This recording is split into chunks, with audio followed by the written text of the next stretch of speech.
not only was he handpicked by Justin Trudeau, just yesterday, President Trump said he'd much rather deal with the Liberal leader. And we know why. We know why. We know why, because he knows that the Liberals have made Canada's economy weaker. He knows they have driven $500 billion of investment south. And he knows that Mark Carney backed down and caved into Donald Trump.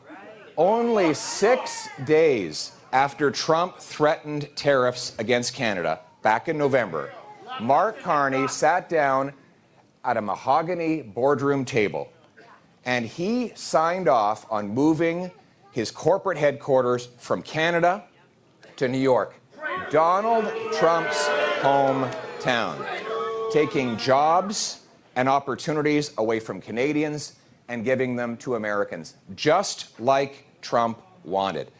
While Mr. Carney was in that role at Brookfield, investments in the U.S. went up, investments in overseas went up, investments in China went up, but investments in Canada went down. Now we know that he's in a conflict of interest. He continues to be invested. He originally said he no longer had any connection with Brookfield. Well, now we know that that's not true.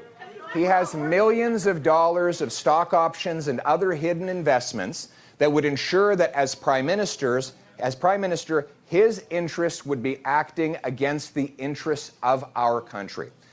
That is why we need to get rid of the Carney loophole and the Ethics Act so that every Canadian knows the real financial interests that are driving the Prime Minister of this country.